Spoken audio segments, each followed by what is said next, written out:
5, 4, 3, 2, 1. Yo, what's up? Good morning mga boss. Meron tayong gagawing Ntorq matte red. Bali, ang problema niya ay may kalog yung kanyang manibela. So, knuckle bearing, FI cleaning, RPM tuning, CVT cleaning, tsaka CVT tuning. So, yung gagawin natin. So, kinalas ko na yung upuan niya para sumingaw yung init. Update ko kayo mamaya mga boss, mga paps pag nagawa natin to. So, yung Ntorq na to ay galing pa ng San Juan. So, dumayo pa ng Sapang Palay para mapacheck yung Ntorq. So, shoutout sa may-ari. Ito yung may-ari, boss. Kaway, Paps. Ay, kasama niya, boss. Kaway, Paps. Boss. Yan. So, update namin kayo mamaya pag nagawa to. Let's go. Yun, mga boss, mga Paps. Baklasan natin yung kanyang telescopic tsaka yung manibela. So, goods yung ibabaw.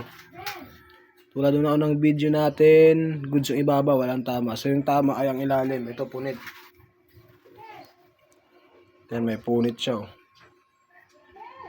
Yan, may punit. So, second hand kasi second owner kasi si sir. Bali, ang nangyari, niremedyohan to nung unang may-ari. So, nilagyan niya ng ganito. Ito, nakuha ko to sa loob. Tinapalan niya nito para mawala lang yung alog. Parang yero siya na maliit. So, binaklas ko na yan. Ngayon, papalitan ko to ng bagong ganto. Tsaka bearing, yung ginagamit ko na makapal. So, update ko kayo mamaya pag natapos ito. So, yung ibabaw, linisan ko na lang yan. Binabad ko muna sa gasolina. Let's go! Meanwhile,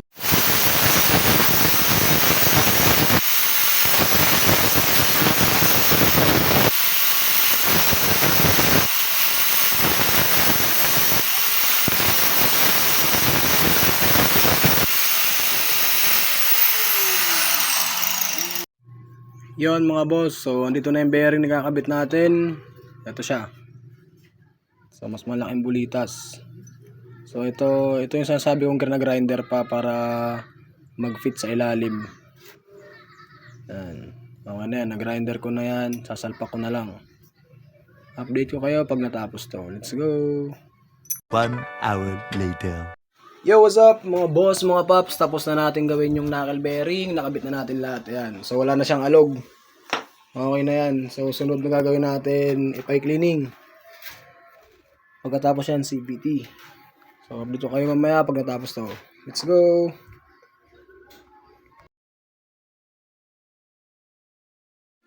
Yan mga boss, tapos na natin may FI cleaning, throttle body. Oksa to. Naset ko na rin yung RPM ng tama. Na-tune na yan.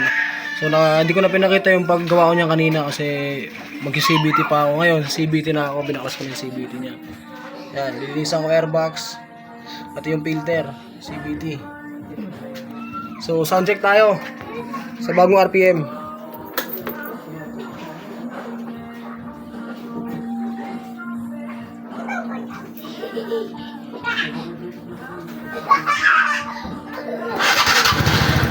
Easy start. Sound check. All goods. So ayan mga boss, mga paps, tapos na natin gawin yung Ntorq. So na-tune na natin yung RPM, pati yung CVT cleaning niya. Goods na yan. Nagpalit tayo ng slider pace, JVT, knuckle bearing. Goods na to, wala na siyang alog. Tapos FI cleaning. Goods na rin yan. So naset na lahat yan. So, testing na siya ng may-ari. Sige, Paps, testing mo. Yun, one click. Okay, done. Okay, correct.